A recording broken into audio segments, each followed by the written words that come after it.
What's up, everyone? It's Doug the Dog Guy, and I'm here with my friend Savanna Westwood for our second episode of the Pet Sitter Stories. And Savanna has a really awesome story for us today that we can all learn from. Savannah, thank you so much for coming on and being willing to share your story with me. Give everybody a little back of the napkin rundown of who you are and what you do. Sure, no problem. Thanks for having me, Doug. Hi, everyone. My name is Savanna Westwood. I am the owner and founder of the Savvy Sitter Pet Sitting and Dog Walking LLC in lovely Orlando, Florida. We will be celebrating 10 years in business in June. I am also Ooh, that's exciting. yeah, it's pretty awesome. But I am also the owner and creator of the YouTube channel Peaceful Pet Music, Calm Music for Pets. And I am the current president and, along with Doug, one of the founders of the Florida Pet Services Association. Yeah, that's quite a resume there. Yes, it is. But just as much as you, Doug, you have a pretty long resume as well. Well, I'm trying to catch up to you, Savannah. So Don't. I love your Peaceful Pet Music YouTube channel. That is what my team leaves on in clients' homes when we leave from pet sitting visits. So for anybody watching, I will put a link down below in the description to her Peaceful Pet Music YouTube channel. Yeah, we have actually a koi fish pond music activity channel too right now with that. That's actually one of my Oh, favorites. wow. That's cool. Hmm. It is very relaxing too for me, for people and pets. Yeah, that's awesome. So before we get into your story, for anybody that missed our first episode the other day with Brenda, what I'm doing here is I am having other pet sitters and dog walkers and pet professionals come on, join me on Zoom here to share their stories, crazy stories, funny stories, and just stories that we can all learn from so that we can all truly realize that we are not alone in this journey as pet sitters and dog walkers. And I want you guys to see through these stories that we are all learning and growing together, and we can and should all support each other. That's really my goal through sharing these stories. And if you have a story that you would like to share with my audience, all you have to do is shoot me an email at doug@badtothebonepetcare.com. Give me a quick couple bullet points about what you would like to share, and then I will send you a scheduling link so that we can hop on a Zoom call and make it happen. So with that, Savannah, tell us your story. Well, it's quite the tale to tell, I have to say that. It actually happened a few years ago, just around spring break time, which is usually March for us. Um, it was a multi-million dollar gated community home. They just renovated the house as well, and it was pretty much the night of when it happened. So they were actually heading out of town, and I got in that evening, and I it was a little Yorkie. His name was Hershey. And, we did our little routine of taking him out for a walk and getting him all settled in for bed. And I'm getting myself ready, and I hear the pipes groaning a little bit. And I'm like, that's a kind of a weird sound, but, I haven't stayed in the house in a while. So, you're a little bit more sensitive to sounds that you're not super familiar with. So I get to bed, you know, started spring break season. So we're getting ready to kind of kick off the ground running here. And I wake up the next morning and I'm on an island. Oh no.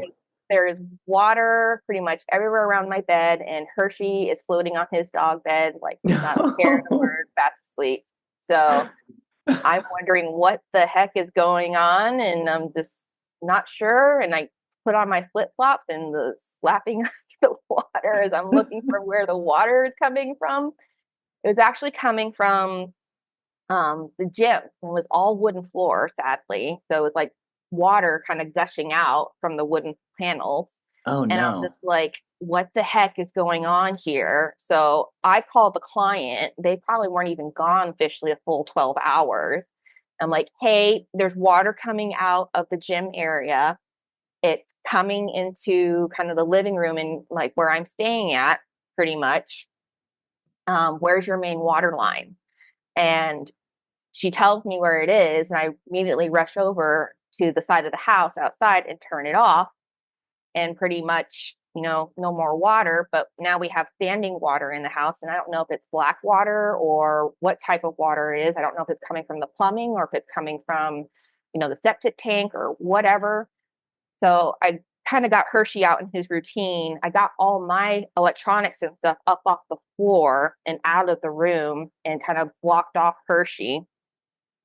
And we're trying to figure out, like, well, can you take him with at your house? And at the time, I had my pregnant sister, my 2-year-old niece, my mother, and my roommate all staying in my 2-2 apartment. And I'm like, Oh no. absolutely not, because that I don't. We don't think we want Hershey having his ears pulled by my 2-year-old niece. So luckily, they had a sister in the area that actually took Hershey in until they could get back home. So that's my story to tell. Wow. Wow. Okay. I can't even imagine like waking up and being in a lake with the little Yorkie floating around in his bed. Like it's funny in one hand, but also I'm sure traumatizing. Because it's coming kind of off on the wall too, because there's electrical stuff. So I'm like, I don't know if it's charged or whatnot.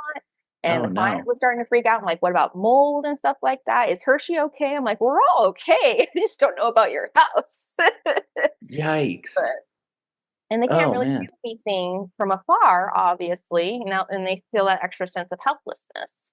So Yeah. So what were the next steps after that? Did you coordinate with a repairman or a plumber or what happened next? So pretty much after the main water line was shut off, I was pretty much getting in touch with the client, like, what do you want to do?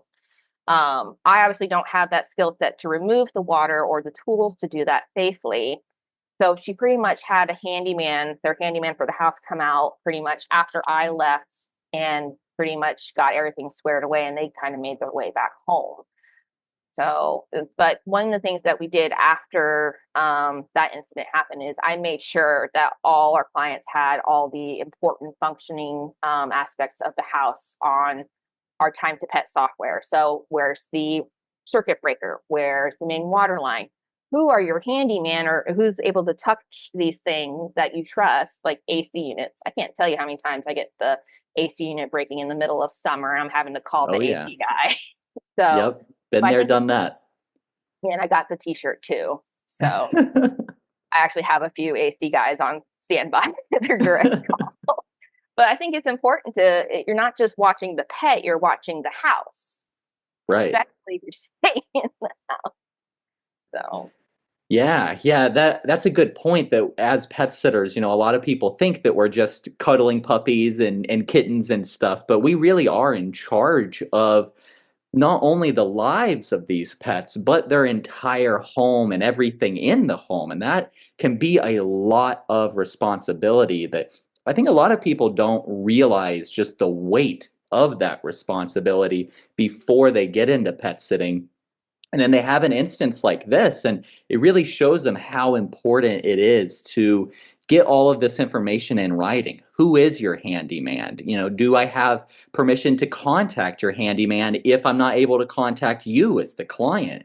And where is your water shutoff valve? And we always ask where the breaker box is too. And just like you said, we have fields for that in our Time to Pet software. That way, when an emergency happens, we can act quickly, act efficiently, and if the client's not able to be contacted, they're on a cruise or in a different country without cell service, we can really be there to support them and support their family in every way that we can. I think the other thing that's important as well is if you have somebody that has a rental property, make sure you have the landlord's information as well, because they're the ones that are supposed to be dealing with it, depending on the Yeah, area. yeah, yeah. But just like you said, you have this list of the AC guys. I think building these kind of list of the local resources is really something that I've tried to get better and better about with my business over the years. Because I've seen that if you can prove to your clients that you really are ingrained in your local community and that you can provide them with these resources, even if they are outside of our realm as pet sitters and dog walkers, it just helps really solidify that trust that they have with us, and foster that relationship, and that leads to more requests, more referrals, more tips, and it's all just gravy from there.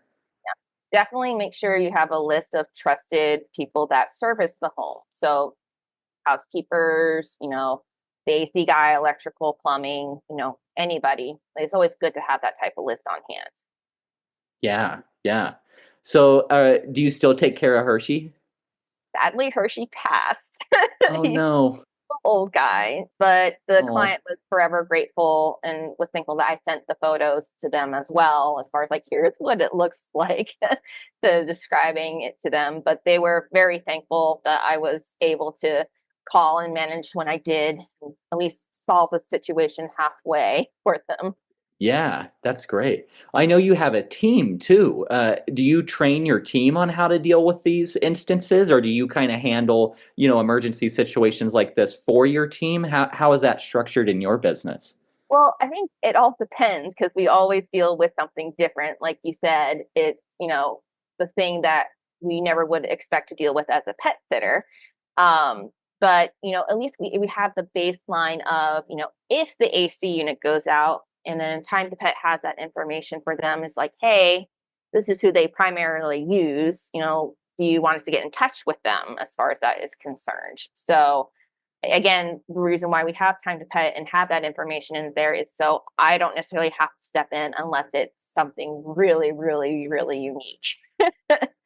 So, but Yeah. having that information for my team and, so they can make the call if they feel comfortable doing so, or at least I'm aware and have that information versus trying to get the client in touch with them. So, Yeah. This is one of the really cool things about using software as a pet sitting and dog walking business. With Time to Pet, we're able to keep all of this information really organized and consolidated. And I remember like dealing with emergency situations like this before I had software, and it got messy. yeah, got very messy. And I think the one thing we have to always remind our clients is, stuff happens when you go away. It always happens when you go away. So, Yep. Yep. Stuff's going to hit the fan when you least expect it, always. yes, the number two is going to hit the fan. Awesome. Well, if anybody is interested in the Time to Pet software, you can go to timetopet.com/Doug, and you can save 50% off of your first 4 months. I'll put that link down in the description below as well. And Savannah, I thank you so much for coming on and sharing your story and your lessons from this traumatic experience with us. And I don't know if you watched Brenda's interview that came out a couple weeks ago, but her story was also about a house flooding. So we seem to have a recurring theme here as pet sitters. It happened more to one. It happened more than once. So if it's mentioned twice, you should probably make sure you have that in place. Yep, So, yep. I also have a home flooding story that I guess I'll tell that in a future video. might as well tell it now, Doug, because I want to hear it.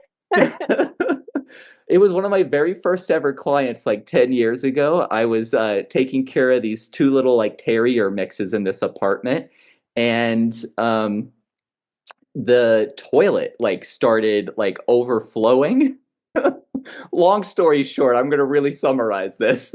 Toilet started overflowing while I had the dogs out on a walk, and I came back in, and the whole like kitchen, it was like a bathroom right off the kitchen. The whole kitchen was just standing into water, and it was starting to come into the living room, and it was disastrous because they had just moved in and still had like all of their moving boxes like stacked up on the floor. So everything they owned was getting wet. And I was still very green as a pet sitter, so I just didn't know how to deal with it, and I didn't even know like I remember just being terrified to even call the clients. I'm like, what do I say? How do I say it? What if they're mad at me? And luckily they were so understanding, and it was an issue like with the plumbing. They had just moved in, and so the apartment complex like came in and they sent like those guys with the dryers to come dry out the apartment. It all worked out fine, but But you have a story to tell now. right, right. It's funny that so many of us have a home flooding story.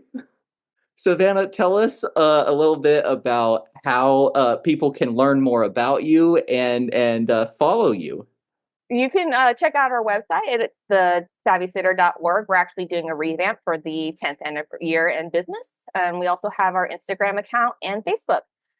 We have some pretty cute little pups and kitties, and we like to use puns a lot. So you can Yeah, probably see that on our website. And we try to keep in touch with the local community events and local businesses. So we try to promote those guys as well. Um, awesome. what else do you want me to share? So that's at the Savvy Sitter on Correct. Instagram and Facebook. I'll put the link for that down below. And I know you're president of the Florida Pet Services Association, and you have a very exciting conference coming up. So tell us a little bit about that. Well, it's actually going to be host in Tampa this year, and we're actually going to be doing a pirate theme. So hold on to Ooh. your your Captain Jack Sparrow impressions ready, and ask where the rum has gone. But it'll be a very fun time, I think, especially with the pirate theme this year. We do have some great speakers lined up that have sent everything to help grow your business. And then that will be August 21st through the 23rd of this year in Tampa, Florida, at the Humane Society, fittingly enough. That's awesome. That's awesome. And I will be there. So I'm so excited to see you and see everybody again. Uh, tell everybody where they can go to see the speaker lineup and get their ticket. So ticket will be are actually posted now to our membership page, so they can get the ticket there for the early bird. The speaker lineup will be coming out a little bit later this month. We're just trying to finalize who we have as far as a speaker and who's agreed to speak, and getting Great. that schedule lined up to make it flow a little bit easier since we like to make that. Doug, should I bring you my pirate costume too? Please, Okay, please. I get the hat though. You know I'm down for dress up. Yes, we'll play dress up. So we actually have, if you look at the website, we have the logo's pretty pirate themed. So we have the paw print with the skull and crossbones with a fish bones and a dog bone going I on. love So it. That's pretty awesome. hoist the colors, as they say. I love it. I love it. So it's flpetassociation.org, right? Correct, as Colin put you on point last time.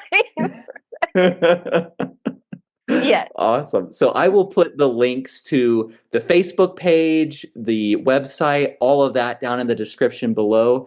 To everybody watching, I really hope you'll join us. This is our third conference, and the last two have just been incredible. So much fun, really great speakers and topics, and I'm just so stoked to be in Tampa this year, especially with the pirate theme. I think it's going to be awesome. R.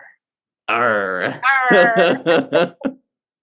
All right. Well, thank you so much for sharing your story with us, Savannah. And with that, I am Doug the Dog Guy. That's Savannah Westwood, and we are reminding you to stay positive. And possum.